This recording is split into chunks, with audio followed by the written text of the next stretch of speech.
The whole history of America is the history of rich white men telling not rich white people that their enemies are black and brown. It starts in the colonies of what would become the United States.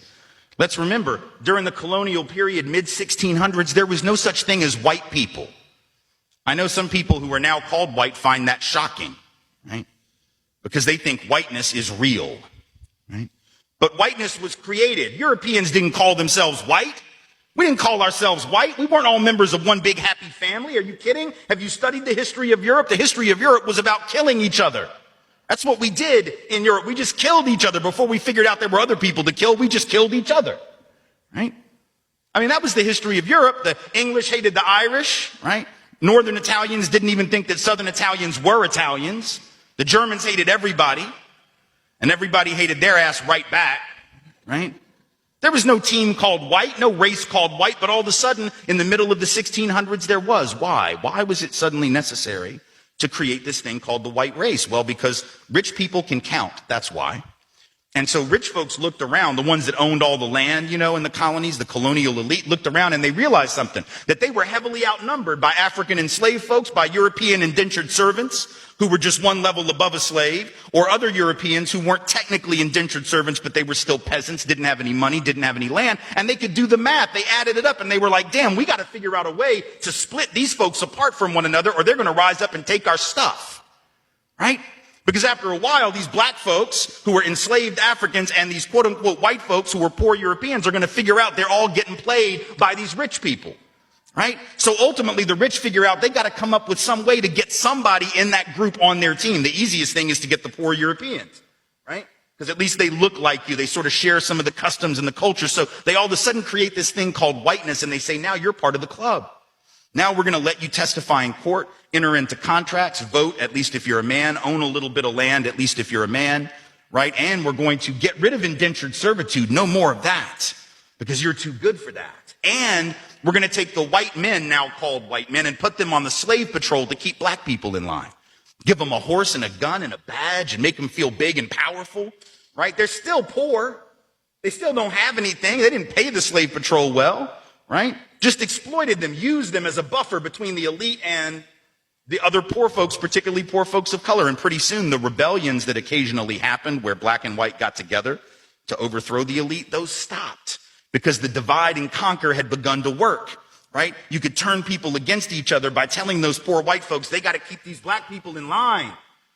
And so that divide and conquer gets initiated in the colonies. Rich white men telling not rich white people that their enemies are black and brown. Fast forward to the Civil War era. And you have, I'm from the South, right? My people, the elite in my part of the country, right, actually announced that the reason they wanted to break away from the Union and possibly go to war with their brothers and sisters to the North was in order to maintain slavery and white supremacy. They said that at the time. We lie about it now. And we say it had nothing to do with that. But of course, at the time, they didn't have any shame about it, so they just said it openly. Right? The vice president of the Confederacy, Alexander Stephens, said that the cornerstone of the new government was the great truth that the Negro was not the equal of the white man. So that's the reason the Confederacy was formed and existed. But here's the trick. If I'm rich and I want to go to war to protect my ownership in other human beings, my property, but you're poor and you don't own any enslaved people, why the hell would you go fight to protect my stuff? Because I'm a rich person. I'm not going to fight. Rich people don't go to war. Right? Rich people get poor people to go to war for them, whether it's in 1860 or whether it's during the 1960s or whether it's today, right? Rich folks get doctors to write notes for them that say that they have heel spurs and that's why they can't go to Vietnam. And if you don't know who I'm talking about, you can Google that shit because he's sitting in the White House right now, right? Oh, I can't go fight. I have heel spurs. Send some poor kids to do that for me, please, right? So that's been a long-standing tradition. So the rich have to figure out a way to convince the poor to go fight for them. But that's a hard thing. That's like a hard sell, right? Like how the hell, why would you do that? Why would you go fight to protect my property rights when you don't own anything? Only way you would do it is if that rich person comes to you and says, hey, listen, you gotta go fight because we gotta maintain our way of life because if these people get free, they're gonna take your jobs. No, fool, they already got your job. That's how it works, right? Because if I'm white and I got to charge you $1 a day to work on the farm, but you can get a black person to do it for nothing because you own them. Guess who got the job? Free got the job, right? So in a sense, poor white folks would have been better off joining with black folks to overthrow the slave system. That would have raised the wage floor of all working people. But they got tricked by rich white men telling them that their enemies were black and brown. Fast forward to the 1930s.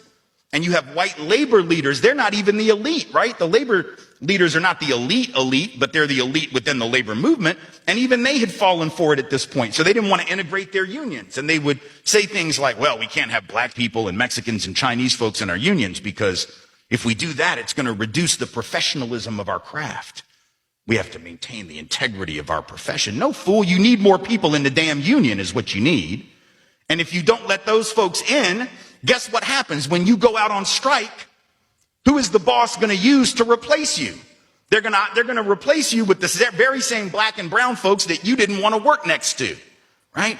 And so at the end of and then you're going to blame them for taking your job rather than the white rich dude for giving it to them, right? Divide and conquer. Telling not rich white folks that their enemies are black and brown. And now we fast forward to the president. We got the president of the United States becoming president on the basis of that same rhetoric. Telling not rich white folks that the reason they don't have a job is because Mexicans took them. Right? That's the argument. Keep in mind, there's been a net outflow of Mexican folks from this country, out of this country in the last 10 years. Right now, border crossings and actual in-migration at the lowest level they've been since the 1970s. So anybody who believes that is a damn fool, or somebody who does not understand how to do research on the internet, or someone who doesn't care, right? But he says the reason you don't have a job is those brown folks took them.